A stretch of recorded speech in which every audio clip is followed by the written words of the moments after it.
Olá, tudo bom contigo? Hoje é terça-feira, portanto, é dia de colocar vídeo sobre a playlist de catalogação.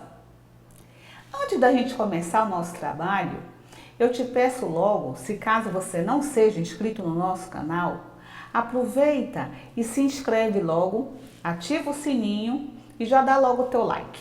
Se porventura ao final do vídeo você não gostar, você tira o seu like.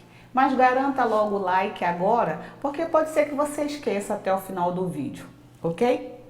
Vamos começar nossos trabalhos?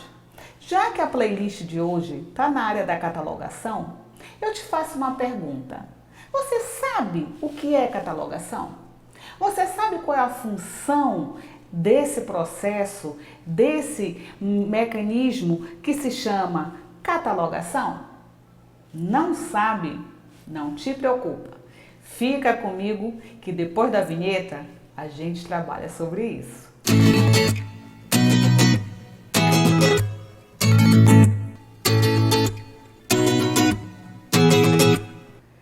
Professora Ali, e você está no canal Bíblia Responde. Então, de acordo com o que nós falamos, nós iremos começar a trabalhar a nossa playlist de catalogação. Em sendo assim, nada mais do que começar pelo começo. Então é por isso que hoje nós iremos trabalhar os aspectos introdutórios do processo de catalogação, ok? Então, quando a gente pensa em catalogação, o que é a primeira coisa que vem à sua cabeça?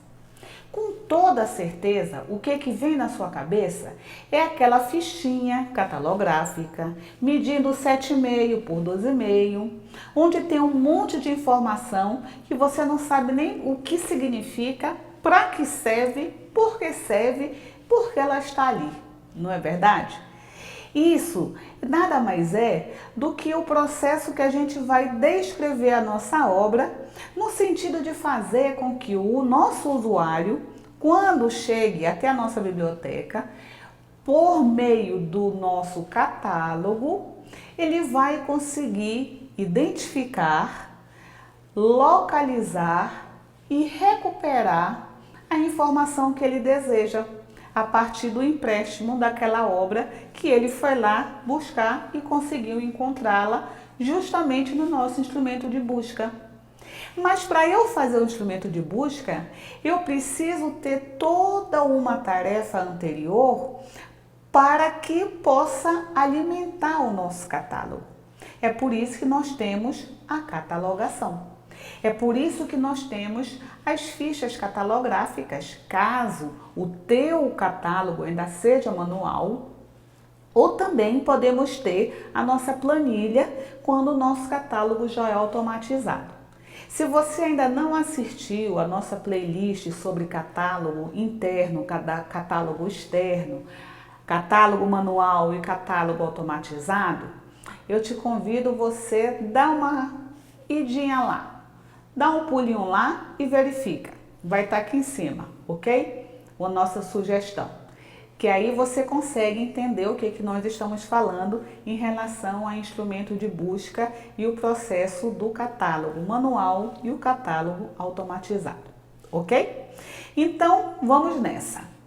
Nós temos, em primeiro lugar, que entender o que significa a catalogação.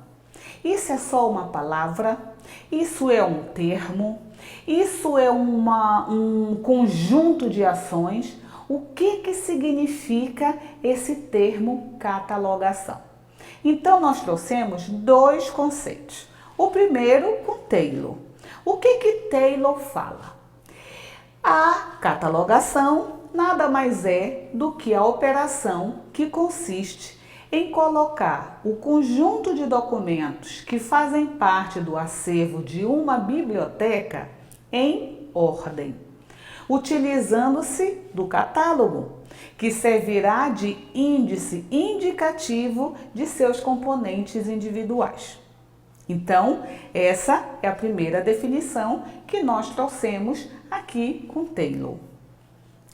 A segunda definição já vem de May, onde nós lemos a seguinte citação textual: catalogação corresponde ao estudo, preparação e organização de mensagens codificadas com base em itens existentes ou passíveis de inclusão em um ou vários acervos, de forma a permitir interseção entre as mensagens contidas nos itens e as mensagens internas dos usuários. Olhando as duas definições, sobretudo essa definição de e-mail, você conseguiu entender ou você ficou um pouquinho confuso, um pouquinho confusa do que seria então essa palavra catalogação? Então, para fazer com que descomplique a sua cabeça, a gente pode resumir a catalogação da seguinte maneira: ela nada mais é do que o processo de análise descritiva do documento.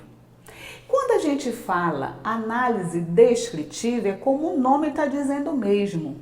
Nós iremos pegar aquela obra e apenas descrever os elementos que identificam esta obra. Eu não vou querer entender o que a obra trata, ok? Então, a catalogação, ela é irmã da classificação. Quando junta catalogação e a classificação, aí eu formo o meu processo técnico completo. Porque a catalogação é voltada para a análise descritiva do documento e a classificação é para a análise do conteúdo do documento, ok? Então, por isso que aqui nesse canal a gente trabalha tanto a catalogação quanto a classificação. Fique de olho nos dias que a gente lança os vídeos dessas duas áreas, porque uma complementa a outra, tá? Então, a nossa catalogação é apenas a descrição física propriamente dita do documento, independente do seu suporte físico. Ela pode ser uma monografia. Vejam, eu falei o termo monografia. Eu não falei o termo livro, porque corretamente para nós da biblioteconomia, o livro se chama monografia. E o que é aquele negócio que eu chamo de monografia, que eu faço ao final do meu curso? Aquilo ali se chama trabalho de conclusão de curso, ou simplesmente TCC, ok? Então vamos começar a trabalhar os termos corretos da nossa área, tá? Então a catalogação, ela faz a análise do documento tradicional, que são as monografias, os nossos recursos contínuos, que são os periódicos, e também faz a catalogação do suporte não tradicional. Então aí vem o material cartográfico, que é o mapa, a gravação de som, que é a música, pode ser CD, pode ser disco de vinil, pode ser fita cassete. Nós fazemos a catalogação de objetos, artefatos tridimensionais. Nós fazemos de fotografias, de esculturas, de qualquer objeto que traga uma informação. Então, por isso que para mim, eu vou fazer análise do documento, independente do seu suporte físico. Entendido até aqui? Então, isso é a nossa catalogação, ok? Vamos agora trabalhar um pouquinho da sua história. Como é que começou o processo de catalogação? Lá na antiguidade, nós já tínhamos as bibliotecas, as grandes bibliotecas, não é? E as pessoas que possuíam essas bibliotecas, elas tinham o interesse de ter pelo menos um controle do que existia ali no seu acervo. Então, eles começaram a fazer listas com assuntos. Era basicamente só lista com assunto. É por isso que esse instrumento lá na antiguidade, ele não tem como ser considerado um catálogo como nós trabalhamos hoje. Ele, na verdade, era chamado de inventário, de relação ou de índice, menos de catálogo, ok? E como cada biblioteca tinha uma forma de organizar essa sua lista de assuntos, de acordo com o seu interesse, de acordo com a sua necessidade, cada um tinha uma forma diferente de arranjar as suas obras nos seus devidos lugares, não é? Percebam que eu estou falando ao termo arranjar e não organizar as obras, porque para nós, na biblioteca, os nossos documentos eles são arranjados, ok? Então, e não simplesmente guardados ou colocados nas prateleiras e estantes. O nome correto é arranjar. Então, como é que a gente arranjava esse material? Como é que eles faziam essa lista desses materiais que existiam dentro dos seus acervos? É justamente por conta disso que começaram a surgir algumas palavras, algumas perguntas, desculpa. Então, primeira pergunta, como é que eles organizavam? Segunda pergunta, será que eles tinham algum critério para poder estabelecer esse seu mecanismo de controle da documentação que ali tinha? E se eles tinham critério, eles partiram de algum princípio ou não? Então, é por isso que quando nós chegamos no início da Idade Média, nós temos uma figura que foi extremamente importante para o processo de catalogação, que foi o Antônio Panizzi. Ele foi trabalhar na Biblioteca do Congresso e naquela altura, cada biblioteca tinha uma forma de arranjar e controlar o seu acervo. E ele achava isso uma coisa extremamente que ia na contramão do processo que nós queríamos.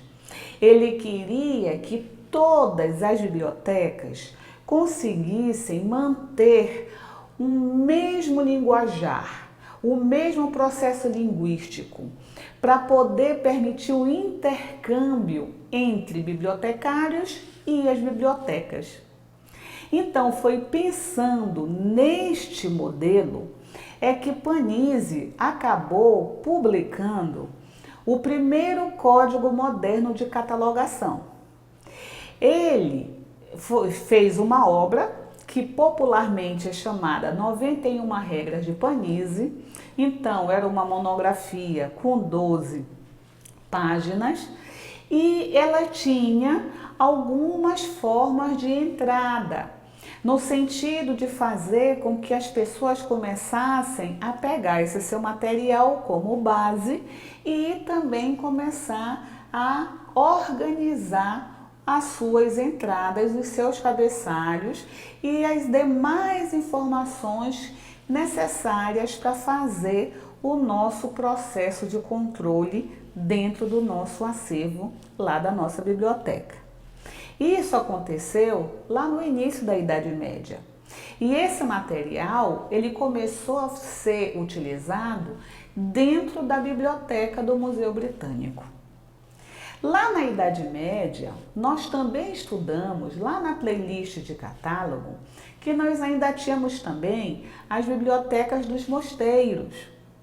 E elas continuavam lá, firme e forte, cheia de acervo e também com um controle específico para guardar esse material, juntamente com as bibliotecas particulares, não é?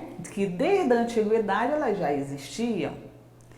O que fez com que aumentasse o fluxo informacional nesse período histórico foi justamente a criação das universidades. Então, o que aconteceu?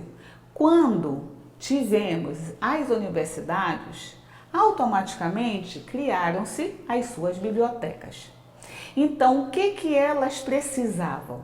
Elas precisavam, no mínimo, ter um controle para poder guardar esse seu material, não é? E disponibilizar para os seus alunos, para os seus docentes, para toda a comunidade acadêmica, esse material que precisava ser utilizado. Então, o que elas começaram a fazer? Elas começaram a estabelecer de forma bem rudimentar o catálogo dicionário.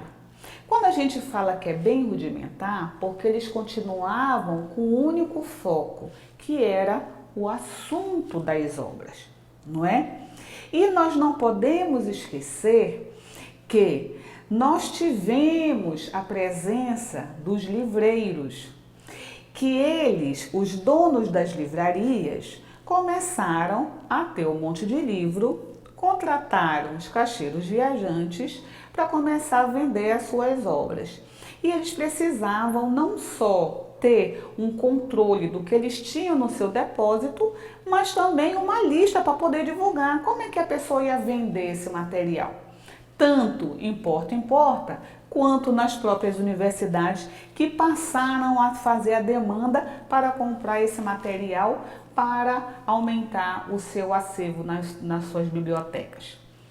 Então, foram os livreiros que começaram a melhorar um pouquinho mais esse instrumento, porque além do assunto, eles passaram a colocar o autor e o ano. Então já começou a ter uma certa regra nessa lista, mas ela continuava ainda no formato de inventário, ok?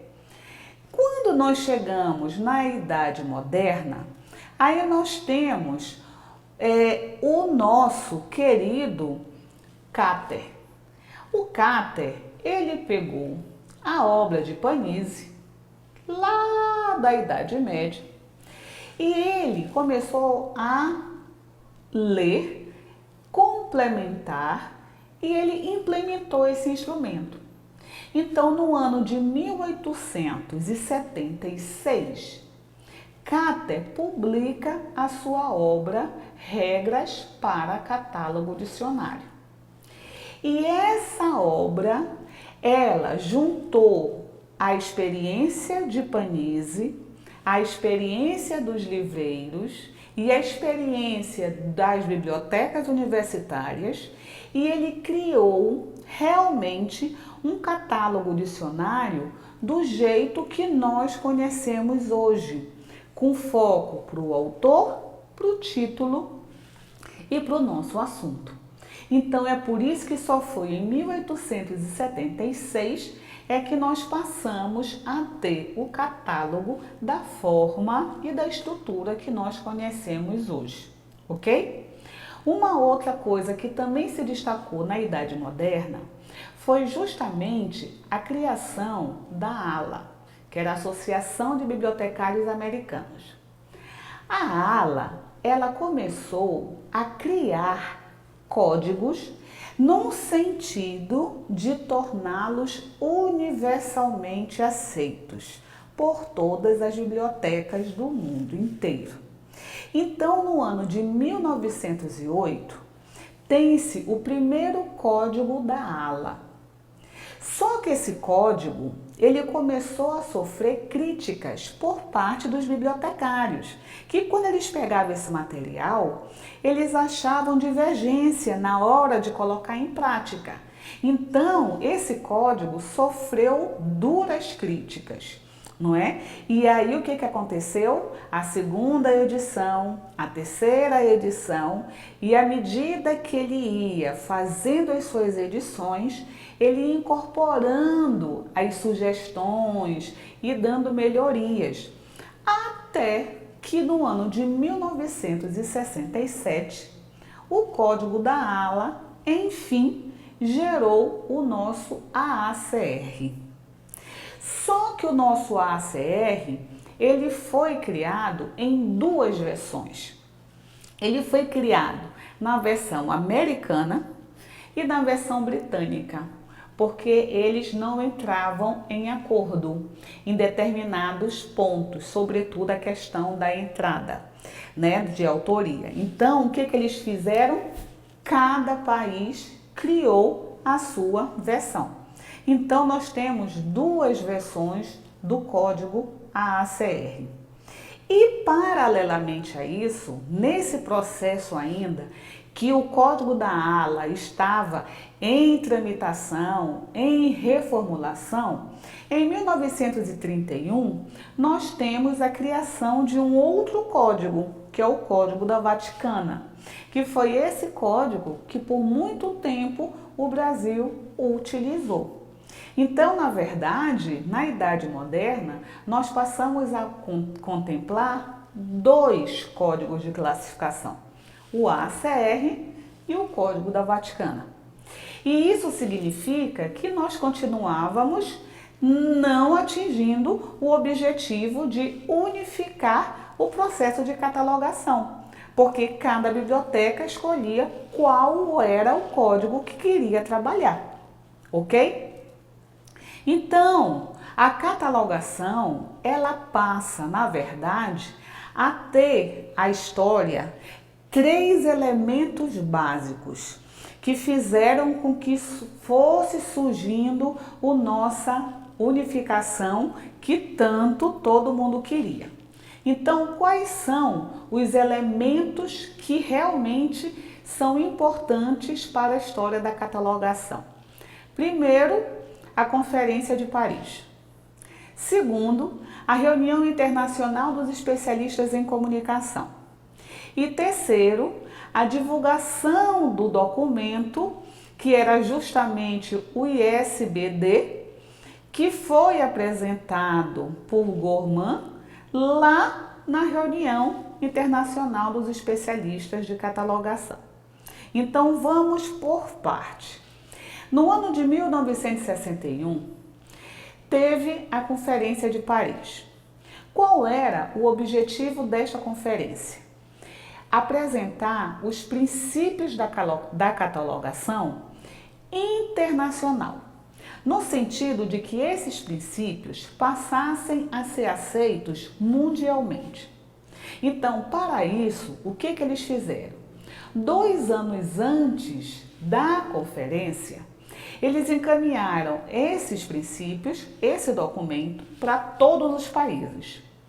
E eles pediram que cada país, durante esses 2 anos, analisasse esse documento, apresentasse sugestão e, em 61, no dia que fosse efetivamente ser realizado a Conferência de Paris, cada país iria apresentar o seu representante e iria apresentar aí sugestões no que diz respeito a entradas e aos cabeçalhos principais, ok? Então, isso foi a Conferência de Paris, a primeira evento que efetivamente se preocupou de forma decisiva sobre a questão da padronização de entrada e cabeçalhos principais. No nosso caso, quem foi representar o Brasil foi a Maria Luísa Monteiro da Cunha. Daqui a pouquinho a gente vai falar um pouquinho mais dela, porque ela foi a figura extremamente importante para a catalogação brasileira. E não só para a nossa catalogação brasileira, mas também para a mundial, uma vez que a contribuição que ela criou foi incorporada no ACR2. Por exemplo, a forma de sobrenome do jeito que nós usamos até hoje foi justamente a Maria Luísa, que assim apresentou e assim foi aceito pelo Comitê da Conferência de Paris. Então, ela foi importante não só em nível Brasil, mas também em nível mundial. Por isso que daqui a pouco a gente vai dar um destaque para ela, porque ela merece, não é mesmo? Continuando o nosso segundo momento. Quando foi no ano de 1969, nós tivemos lá em Copenhague a Reunião Internacional dos Especialistas em Catalogação.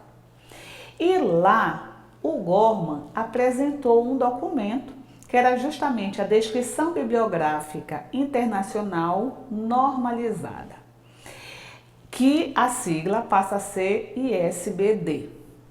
O objetivo esse documento que ele apresentou era justamente apresentar para o AACR as pontuações que antigamente não tinham, para que nós pudéssemos, ao olhar uma ficha, conseguir identificar qual campo aquela ficha se tratava, principalmente se essa ficha fosse de outro idioma e um idioma que eu não dominasse. Por exemplo, nós temos assim, antigamente, o processo da catalogação, ele apresentava todas as informações da obra. Então, eu, olhando por aqui, eu não consigo entender, eu posso entender alguma coisa, 2004, então pode ser o ano, 21 centímetros, aqui embaixo pode ser o ISBN, mas o resto eu não consigo entender. E era assim que era o processo que eles estavam trabalhando. Quando o Gorman apresenta justamente esse documento, que era a Descrição Bibliográfica de forma internacional e normalizada, ele apresenta os pontos e os símbolos. E a partir daí, a olho nu, você que já é da área da biblioteconomia, você já consegue identificar quais são os elementos, independente da língua que está se falando. Você que ainda não é ainda, você ainda é aluno, que você vai aprender também aqui no nosso canal como é que a gente vai montar a ficha, mas olhando assim, a olho nu, eu já consigo verificar que o que está entre colchetes, antes da barra, é o meu DGM, que é a designação geral do meu material. O que vem após a barra, eu já sei que vai ser a responsabilidade. O que vem após os 2 pontos, eu já sei que vai ser o nome da editora. Então, facilitou o processo de visualização. Então, o ISBD, ele veio para agregar e facilitar esse processo chamado de catalogação. Então, juntando as recomendações da Conferência de Paris, mais as recomendações da reunião de Copenhague, onde eles aproveitaram o documento que Gorman apresentou nesta conferência. Então, eles acabaram unindo as sugestões da Conferência de Paris, as sugestões da Conferência de Copenhague e a sugestão do livro do Gorman. Então, significa o quê? Que a partir desse momento, nós tivemos a criação do AACR2, onde se juntou o texto da ACR, lembrando que se uniu a versão britânica e americana, mais o ISBD, e aí a gente juntando tudo isso, gerou o nosso segunda versão do código. Por isso que passou a ser chamado AACR2. E é o que é o mais trabalhado hoje.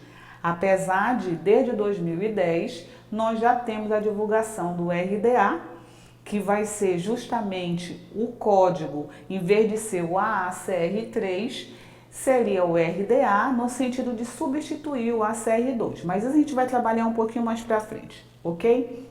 Mas mesmo assim, muitas bibliotecas continuam trabalhando com o ACR2. Assim como a Biblioteca do Congresso, ela tem registro tanto já na versão do RDA, quanto na versão do ACR2. E a gente percebe essa diferença na forma como o registro é estabelecido. Por exemplo, no ACR2, onde for volume, eu coloco o V ponto.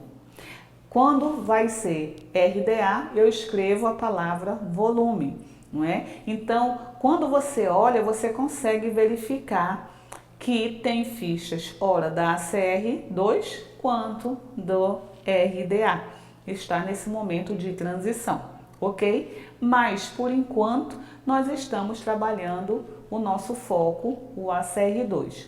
Então, nós iremos ter nossas 3 playlists. O ACR2, nós vamos ter o do MARC 21 e também do RDA, ok? Então, a gente vai trabalhar bem devagar para você poder entender todo esse processo. Vamos vir para o Brasil. Nós vimos que nós tínhamos aquela briga de qual código que eu uso, dois códigos do ACR, versão americana, versão britânica, e nós tínhamos mais o código da Vaticana. Desde da década de 30, o Brasil tenta estabelecer um processo de catalogação nacional. Por que começou desde a década de 30? Porque foi na década de 30 que surgiu o primeiro curso de biblioteconomia em São Paulo, não é? E na década de 40 tem o segundo curso de biblioteconomia já no Rio de Janeiro. Então, em São Paulo com Mackenzie, Instituto Mackenzie, no Rio de Janeiro com a Biblioteca Nacional. Tudo bem que a Biblioteca Nacional, a princípio, começou a oferecer o curso somente para os seus colaboradores. Mackenzie abriu para o público. Só que o que acontecia? Os alunos dos cursos, como eles adotavam o Código da Vaticana e era a língua inglesa, os alunos sentiam muita dificuldade. Então, tanto aluno quanto bibliotecário sentiam dificuldade, não é? Depois de um tempo, o próprio Brasil começou a utilizar o ACR. Por quê? Porque o ACR, ele era de responsabilidade da ALA, não é? E a ALA tinha uma influência muito grande no mundo inteiro, não é? E principalmente em alguns países. Então, diante da sua influência, todo mundo começou a utilizar o ACR, o ACR, o ACR.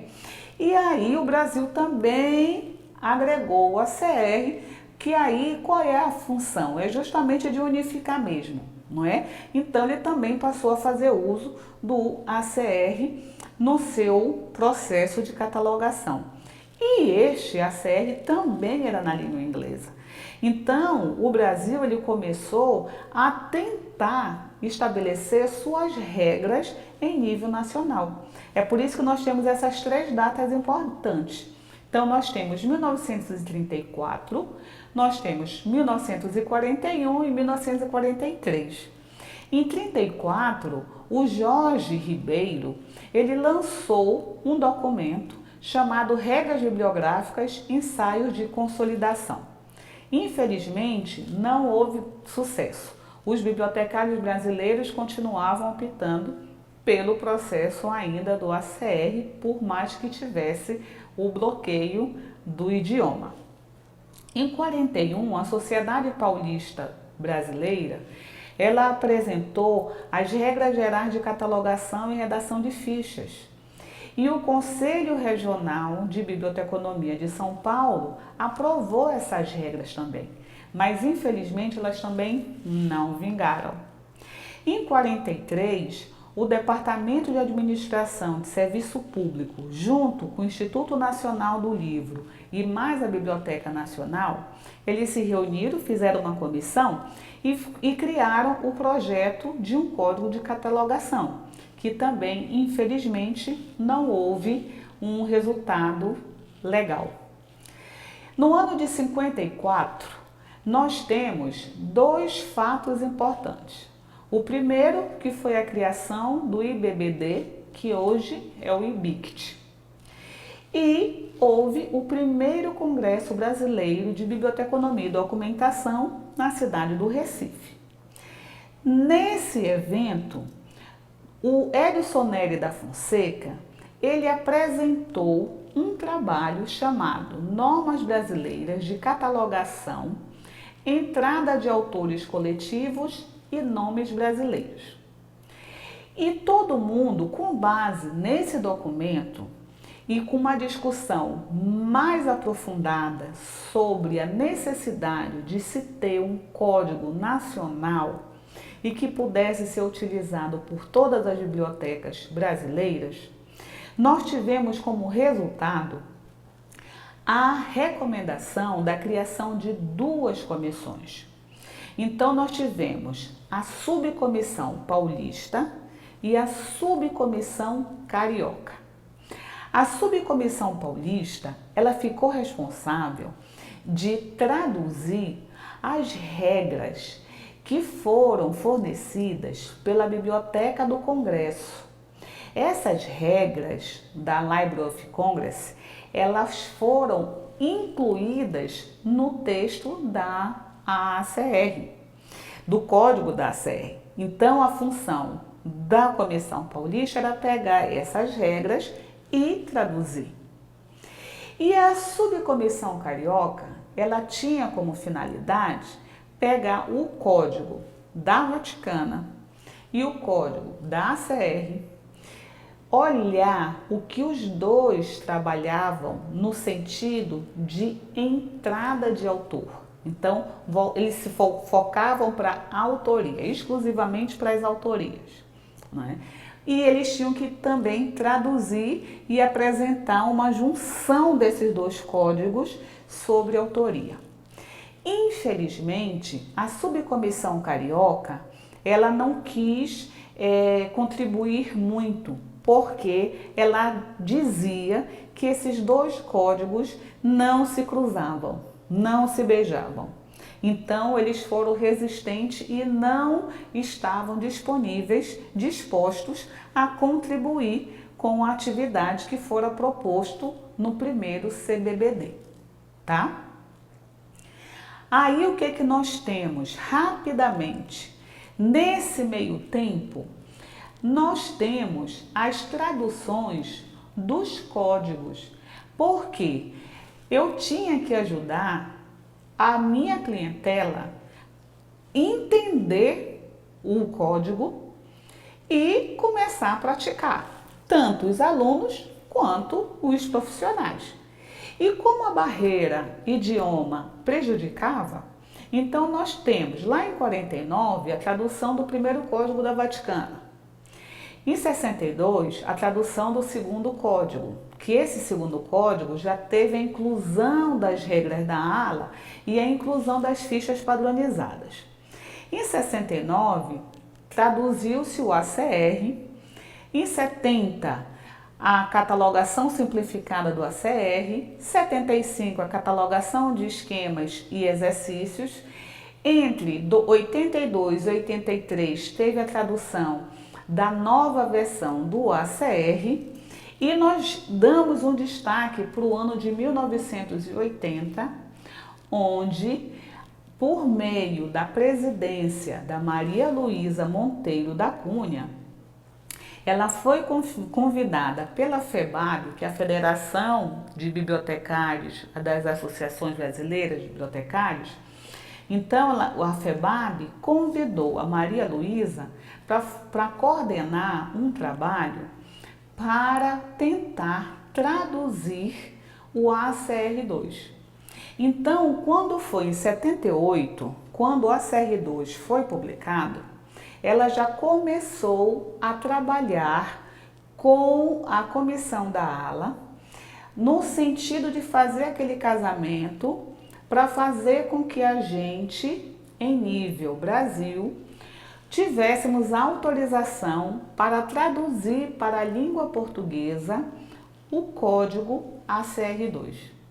Então, no ano de 1980, o Brasil recebeu, enfim, a autorização para traduzir o código para a língua portuguesa, colocando a FEBAB com os direitos autorais desse processo, o que para a gente foi uma grande vitória. Lamentavelmente, depois de todo esse trabalho que foi feito durante todo esse processo, graças a Maria Luísa, quando o processo de tradução começou a ser feito, infelizmente ela chegou a falecer e não conseguiu ver o fruto que ela tanto queria, que era a tradução do ACR2. Inclusive, nós vamos ver que ela foi importante, que tinha parte do texto dela dentro do próprio ACR2 e não conseguiu nem ver o processo da tradução e muito menos o processo de unificação, porque de fato todo mundo passou a fazer uso do ACR2, fazendo com que todas as bibliotecas do mundo inteiro, com o processo de catalogação, seguisse a mesma regra. Para a gente ver como foi o processo da inclusão do documento da Maria Luísa no código do ACR, nós temos em 61 o terceiro Congresso Brasileiro de Biblioteconomia e Documentação. O terceiro CBBD ocorreu lá na cidade do Paraná. E eles tinham como finalidade fazer o estudo de 2 documentos. O primeiro era o documento que foi apresentado pela Subcomissão Carioca, lá daquela recomendação do primeiro CBBD lá de Recife. Então, a Subcomissão Carioca apresentou um documento intitulado Projeto de Regras de Catalogação para os nomes brasileiros e portugueses. Por que eles trouxeram este trabalho? Porque até então os bibliotecários estavam enfrentando problemas na hora de como atribuir no cabeçalho de autoria nomes portugueses e nomes brasileiros. Eles ficavam, será que colocamos o sobrenome, o último? Será que colocamos o nome que a pessoa ela pretende, o pseudônimo, como a forma que a pessoa quer ser conhecida? Então não chegava a um consenso, não é? Então a Subcomissão Carioca apresentou um modelo para tentar solucionar essa questão dessa divergência de como vai entrar o nome português e o nome brasileiro. Que isso era o grande, era pedra no sapato de todos os bibliotecários até então. E a Maria Antonieta, ela trouxe uma obra chamada A Catalogação de Autores Brasileiros e Portugueses. Então, o que foi que a Maria Luísa fez? Ela pegou esses 2 documentos, ela estudou minuciosamente cada um deles e formou um outro documento intitulado Nomes Brasileiros e Portugueses, Problemas e Soluções. Esse documento, que foi elaborado pela Maria Luísa, foi entregue para a Comissão Brasileira de Catalogação, a qual leu, aprovou essa versão preliminar. E após essa aprovação, esse documento foi encaminhado para a comissão da Conferência de Paris, onde eles estudaram e eles não só gostaram do documento, como eles incluíram esse documento na versão brasileira do ACR, que foi em 69 a publicação. Então, esse documento da Maria Luísa recebeu o número de documento número 13 e foi incorporado no ACR como o apêndice número 8. E uma coisa que também é importante é que, além do documento da Maria Luísa, a NBR 60, Norma Brasileira 60, que também trabalhava questões relativas ao processo de catalogação, também foi aprovada pela Comissão da Conferência de Paris e também foi agregada. Então o Brasil ele marcou 2 gols, né? Então a gente conseguiu se destacar nesse contexto mundial da área da catalogação.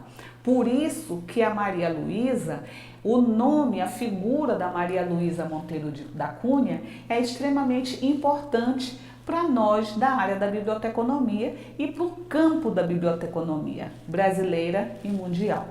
É por isso que ela merece sim todo esse destaque, afinal de contas, ela desde 61, ela vinha batalhando e conseguiu fazer com que aquela vontade lá de Panizzi, lá da Idade Média, se conseguisse concretizar, ok? E por fim, nós temos, como é que nós temos hoje os nossos códigos? Então nós temos, na verdade, o que aconteceu? Em 78 tem-se a criação do ACR2. Naquela altura, o processo de catalogação era voltado para o catálogo manual. Então, ali nós tínhamos, o processo era catálogo interno, catálogo externo e um catálogo próprio para autoria, que era o de autor, um para título, um para assunto, não é? Só que com o advento da internet, nós começamos a aproveitar essa ferramenta a nosso favor. Então, por isso que surgiu o MARC 21, que é voltado para a sua aplicabilidade para os catálogos automatizados. Então, o MARC, por que ele recebeu esse número 21?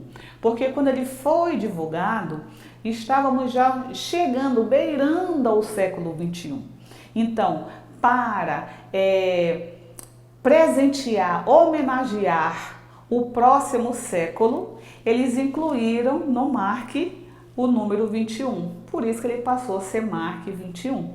E ele anda casado com o ACR2, porque o ACR2 ele pega todas as informações do ACR2 e faz a adaptação para a planilha para ser alimentado na base de dados. E o que é o nosso RDA? O RDA é um sistema, o RDA é um concorrente, o RDA é um código de catalogação. O RDA, ele é um código de catalogação que foi divulgado no ano de 2010. E qual foi a preocupação do grupo que fez o estudo e a proposta do código chamado RDA? O correto, o ACR2, quando ele foi criado, ele tinha uma característica, não é? Então, tinha um espaço, era um ambiente físico e com o tempo nós temos não só mudança no ambiente, mas também no suporte que as obras são feitas e por onde as obras circulam. Então nós temos obras online, nós temos as URLs, nós temos o ambiente digital. Então o que eles no primeiro momento iam fazer? Eles iriam adaptar o código para gerar a terceira versão do ACR. Então seria o ACR3. Mas como eles viram que isso ia ser muito complicado, então ficou mais fácil se criar um novo código. Então surgiu o RDA. Então é um código de catalogação que a princípio veio para substituir o ACR2. É por isso que já tem biblioteca que já está nessa transição de migrar ao ACR2 para o RDA. Como eu expliquei ali, a biblioteca do Congresso, por exemplo, ela já tem ficha tanto no formato do ACR quanto no formato RDA. Que a tendência é essa, é a gente sair do ACR2 e passar a trabalhar RDA, que ele tem características diferentes do ACR2. Porque o ACR2, ele tem muitas regrinhas, ele tem muitos campos, ele tem muitas siglas, muitas pontuações, coisa que o RDA já não tem. Por quê?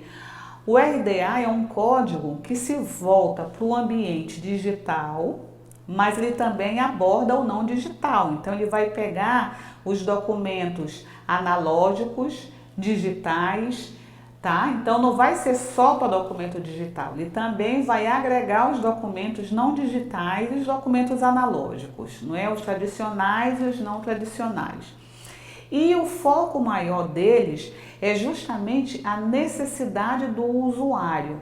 Eles querem fazer com que o usuário consiga, ao ler aquele catálogo, ele consiga decifrar de uma maneira muito mais simples. Como, por exemplo, o volume que eu falei naquela vez. Né? Então, toda vez que for volume, meu ACR, ele me manda eu colocar um V ponto. Então, eu tenho 3 volumes, então 3V ponto. Quando for aqui no RDA, eu vou escrever 3 volumes, não é? Então, em vez de fazer abreviaturas, nós iremos transcrever de forma fidedigna o material daquela obra, no sentido de fazer com que o usuário consiga compreender mesmo. É aquele processo de empatia. Eu, como usuário, vou conseguir entender que isso daqui significa volume, que isso daqui é SD. Eu vou conseguir entender que isso é sem data. Então, é por isso que se criou esse novo código de classificação, que vai ser bem trabalhado nas nossas próximas playlists, ok? Então, chegamos ao final da nossa primeira aula da playlist de catalogação. Então, a gente trabalhou o aspecto histórico da catalogação, num sentido bem detalhado. Tentei não ser muito demorada, não é? Mas continuei um pouquinho, hoje tinha que ser um pouquinho demorada a aula, para a gente poder explicar bem detalhado esse processo histórico da nossa catalogação, ok? Eu espero de coração que você tenha gostado da nossa aula. Se caso você ainda não é inscrito no nosso canal, sinta-se convidado para se inscrever. E se você for, compartilhe o seu vídeo, esse vídeo, com seus colegas. Ajude a fazer com que esse conteúdo, que é tão importante e tão escasso de ser encontrado, consiga ser disseminado para mais pessoas, para mais estudantes, para mais bibliotecários, para mais interessados na área da biblioteconomia, em especial na área da catalogação, ok? E esperamos que você também acione o sininho, porque nós temos hoje, terça-feira, a nosso vídeo, a nossa aula é sobre catalogação. Mas na quarta-feira, o vídeo, a nossa aula já é sobre classificação. Na quinta-feira, a nossa aula já é sobre metodologia da pesquisa. E na sexta é o nosso momento Tira Dúvida. Então eu convido você também, se caso ficou alguma dúvida no ar, alguma curiosidade que você quer que a gente satisfaça, coloque nos comentários. Quem sabe na sexta-feira a gente já não vai estar estabelecendo a resposta que você está querendo saber sobre o conteúdo de hoje e das outras playlists, ok? Então, eu espero você na nossa próxima aula e fique com Deus. Até lá. Tchau, tchau.